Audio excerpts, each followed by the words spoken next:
Siempre pensé que había algo raro en mi sótano, pero no tenía ni idea de lo aterradora que era la verdad. Recuerdo haber visto la casa por primera vez.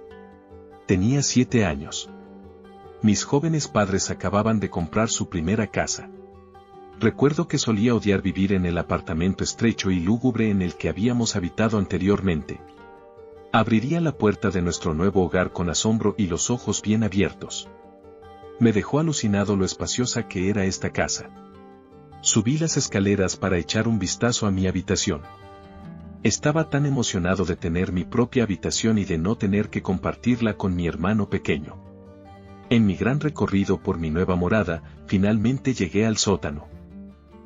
El sótano no se parecía en nada al resto de la casa. El piso de arriba era elegante y con clase. El sótano era frío, metálico y estéril. El techo cubierto de antiguas tuberías retorcidas en ángulos grotescos. El suelo cubierto de cemento rugoso. Recuerdo haber mirado las escaleras por primera vez y haberme quedado inmediatamente sorprendido por lo extrañas que eran. Las escaleras estaban rodeadas de paneles de yeso que chocaban con el resto del sótano. Una sección particular de la pared tenía un color diferente al resto. Destacaba como un pulgar dolorido. Me acerqué a ella y sentí su textura. Se sentía muy extraña. Luego la golpeé. Un sonido hueco impregnó el aire vacío del sótano. Algo en ese sonido me puso inmediatamente incómodo. Subí las escaleras mientras escuchaba ese mismo sonido de aullido resonar en el vacío del sótano. Mientras nos instalábamos en nuestro nuevo hogar, empecé a sentirme cómodo con mi entorno. La casa empezó a sentirse familiar. En todas partes, es decir, excepto en el sótano. Siempre me desagradaba, y evité bajar allí lo mejor que pude. Nuestra familia no podía ser más feliz. Mi cariñoso padre y mi madre nos mimaban a mí y a mi hermano pequeño. Mi vida era perfecta. Pero entonces comenzó. Escuchaba ruidos errantes, y cuando se los señalaba a mis padres, me decían la vieja excusa de que la casa se estaba asentando. Una noche en particular indicó que algo no estaba bien. Me escabullí escaleras abajo hasta la cocina para un bocadillo nocturno. Al cerrar el refrigerador, escuché un sonido de golpeteo que rompió el silencio de la noche. Agudicé el oído para ver si podía identificar de dónde venía el sonido. El miedo comenzó a inundarme al darme cuenta de que el golpeteo venía del sótano. Me acerqué a la puerta del sótano. La abrí para ver la oscuridad de las profundidades de abajo. Agudicé el oído. Allí estaba de nuevo. Ese sonido de golpeteo hueco.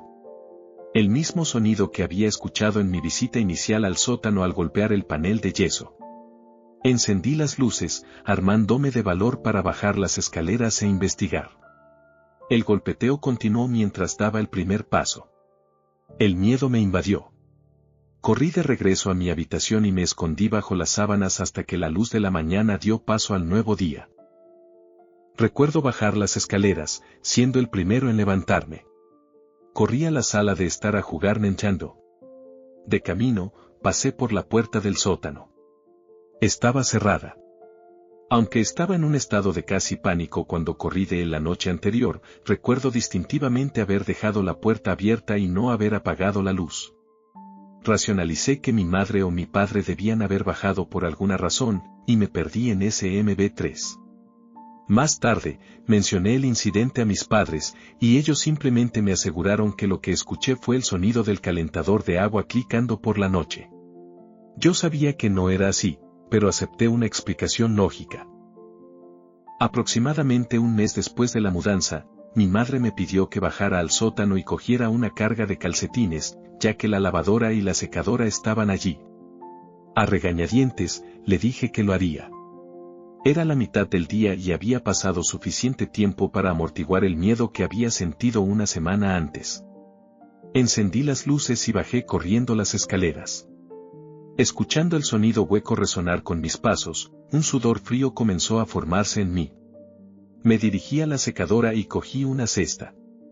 Saqué los calcetines a toda prisa y los metí en la cesta. Después de cerrar la puerta de la secadora, examiné mi entorno. La frialdad del sótano era tan espeluznante. Y entonces lo escuché, un susurro apenas audible. Al principio, pensé que alguien me llamaba desde arriba, y su voz apenas llegaba al sótano. Sin embargo, este no era el caso. Ese sonido venía del sótano, específicamente de debajo de las escaleras. Mientras estaba parado, paralizado por el miedo, comenzó a aumentar de volumen, pero aún permanecía apenas por encima del umbral de percepción humana. Lo que se decía era incomprensible para mis jóvenes oídos. Y luego se detuvo tan rápido como comenzó. Me moví hacia las escaleras, manteniendo la vista en esa parte extrañamente coloreada del panel de yeso. Al dar mi primer paso para escapar de esta pesadilla cada vez mayor, ocurrió el momento más profundamente aterrador de mi vida. Un fuerte y hueco golpe sacudió las escaleras, casi tirándome al suelo. Subí las escaleras tan rápido como mis piernas me permitieron. Entre lágrimas y temblando incontrolablemente, les conté a mis padres lo que había sucedido. Hicieron todo lo posible por calmarme, pero nada de lo que dijeron pudo aliviar mi mente. Les dije sin dudarlo que nunca volvería a bajar al sótano. Deben haberse convencido de lo aterrorizado que estaba porque accedieron a mi petición y nunca más me enviaron allí. Después de otros 3 meses en la casa, las cosas volvieron a la normalidad para mí, y sinceramente, hubo un periodo de unas 2 semanas en el que fui feliz de nuevo. La última vez que la felicidad existiría en mi vida, o en la de mi familia, para el caso. Un momento en particular me viene a la mente. Recuerdo levantar a mi pequeño Jonathan sobre mi cabeza con cariño mientras su chupete se caía de su boca y rozaba mi nariz, haciéndome cosquillas. Lo abracé con fuerza y recuerdo cómo olía. Ese maravilloso olor que emiten los bebés, y, por última vez, sentirme contento.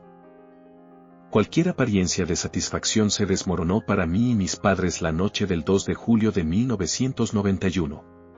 Ese es el día en que Jonathan desapareció. Una nota de rescate garabateada en inglés apenas legible fue dejada en su cama, exigiendo 20,000 pesos en efectivo. Informaba a mis padres que si contactaban a la policía, matarían a Jonathan. Mi madre y mi padre subieron a la habitación y discutieron en voz alta y emocionalmente sobre si llamar o no a la policía, mientras yo escuchaba con lágrimas corriendo por mis ojos. Mi madre finalmente convenció a mi padre y se llamó a la policía. Como la ubicación y la hora de la entrega estaban indicadas en la nota, la policía instaló un micrófono por si el secuestrador decidía llamar. Les pregunté a mis padres y a la policía si habían registrado a fondo la casa por si todavía estaba allí.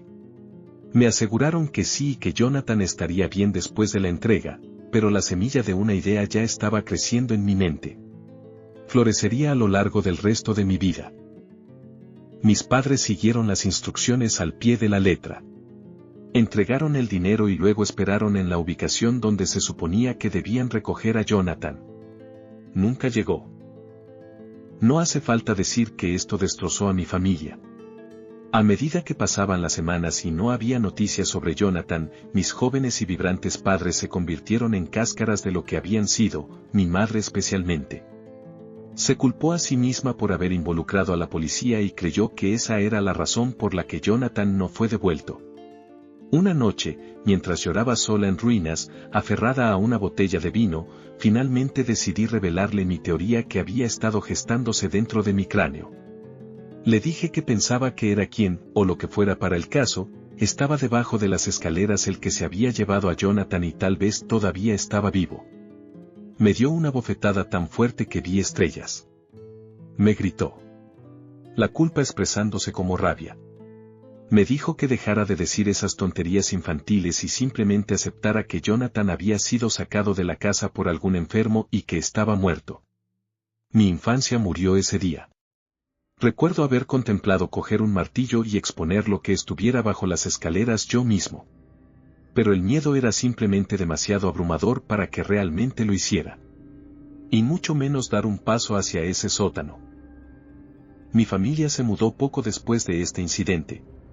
Recuerdo mirar hacia el futuro con lo que podría parecer optimismo, solo para que se desmoronara. Mis padres se divorciaron.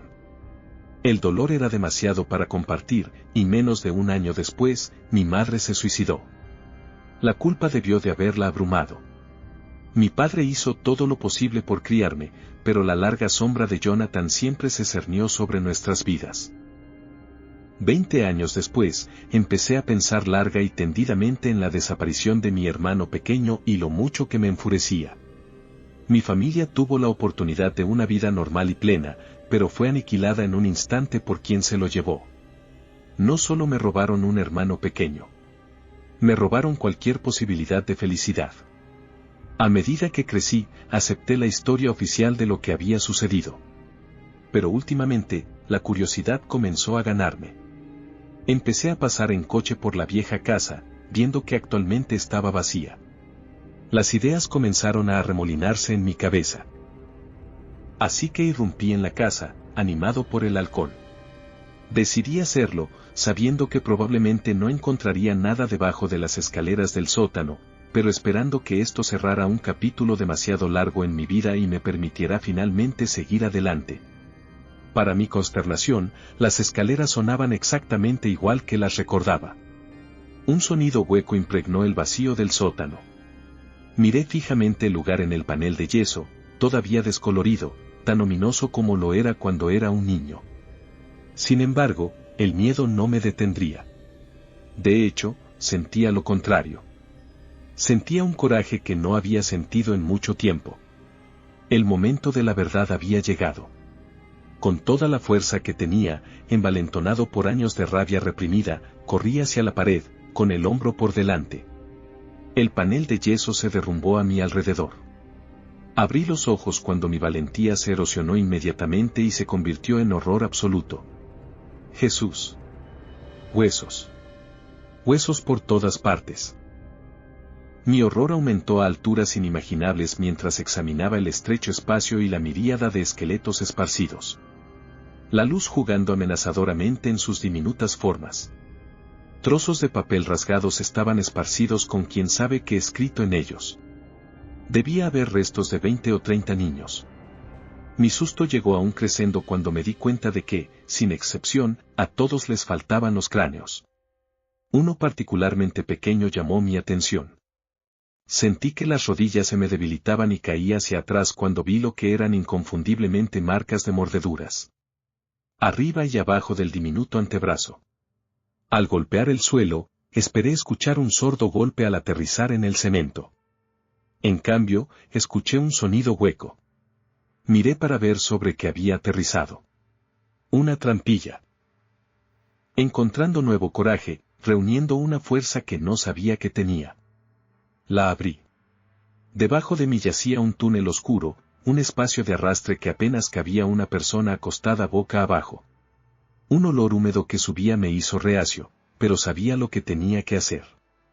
Antes de ser consciente de lo que mis músculos estaban haciendo, me encontré gateando a través de la oscuridad hacia lo que estuviera al otro lado.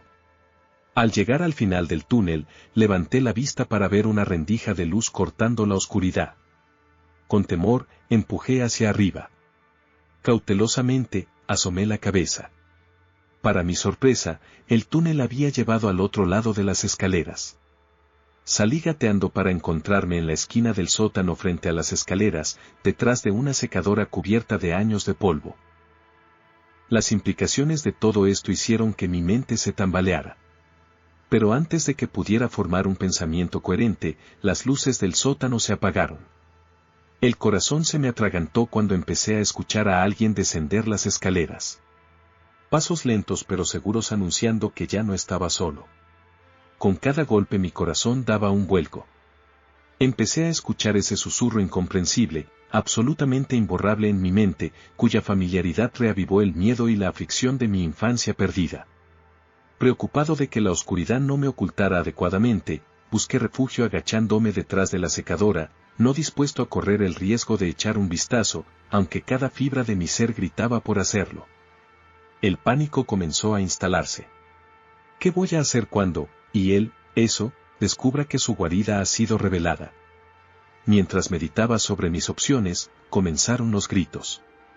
Digo gritos como referencia, pero no había forma de describir verdaderamente los ruidos guturales que escuché.